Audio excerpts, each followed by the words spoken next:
শুভেচ্ছা জানাচ্ছি আজকের এই লেকচার ভিডিওতে। আজকে আমরা ফ্লোটিং অ্যাকশন বাটন নিয়ে আলোচনা করব। ফ্লোটিং অ্যাকশন বাটন আমরা বডির ভিতরে করব না। এই দেখেন, আমরা এফ বারের ভিতরে করব না, বডির ভিতরে করব না।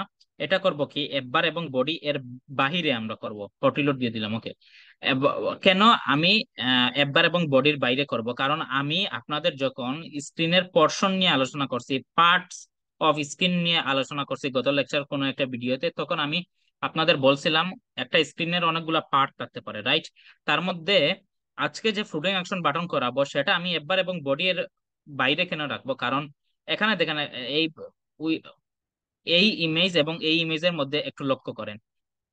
প্রথমে এই এক্সাম্পলটা বোঝার চেষ্টা করি। এই বলটা কিন্তু টেবিলের উপরে আছে, এই বলটাও কিন্তু টেবিলের উপরে আছে, কিন্তু এই দুইটা কি সমান? সমান না। কারণ এটা হচ্ছে অন দা, এইটা হচ্ছে অন দা টেবিল, আর এইটা হচ্ছে above the table. That means above the table হচ্ছে বল এবং টেবিলের মধ্যবর্তী স্থানে ফাঁকা থাকবে, মানে গ্যাপ থাকবে, ফাঁকা থাকবে।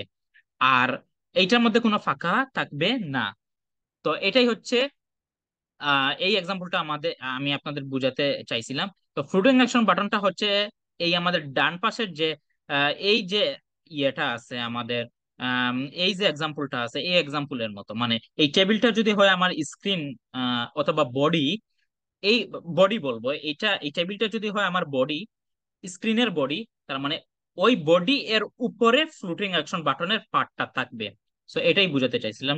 যাই, আমি ফ্লোটিং, সরি, এই অ্যাপে আমি চলে আসলাম। এখানে লিখবো ফ্লোটিং অ্যাকশন বাটন, দেখেন চলে আসছে এই পার্টটা। তো এখানে যদি আমি ফ্যাব লিখি, চলে আসবে F for floating, A for action, B for button. নিচে গিয়ে আমি এন্টার মারলাম, দেখেন হয়ে গেছে। আমি এন্টার দিলাম, দেখেন ফ্লোটিং অ্যাকশন বাটন হয়ে গেছে। তো এটার চাইলে ফ্লোটিং অ্যাকশন বাটনে আমরা কি করতে পারি, চাইল্ডে আইকন দিতে পারি, আইকন, আইকনস ডট অ্যাড দিতে পারি। এই দেখেন অ্যাড দিয়ে দিলাম। আপনারা চাইলে আইকন এখানে চেঞ্জ করতে পারেন, অথবা টেক্সট শো করাইতে চাইলে টেক্সট দিতে পারেন।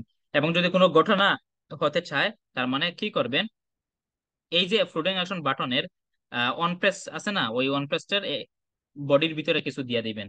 That's it. এই হচ্ছে ফ্লোটিং অ্যাকশন বাটন নিয়ে আলোচনা। যদি এটা স্টাইল পরিবর্তন করতে চান, তার মানে আমরা লাইক কালার, তার মানে এখানে দেখেন ব্যাকগ্রাউন্ড কালার আছে, ব্যাকগ্রাউন্ড কালার, কালার্স ডট, যদি ব্ল্যাক না, যদি আমি ইয়েলো দেই, দেখেন এটা ইয়েলো হয়ে গেছে। That's it. এই হচ্ছে ফ্লোটিং অ্যাকশন বাটন।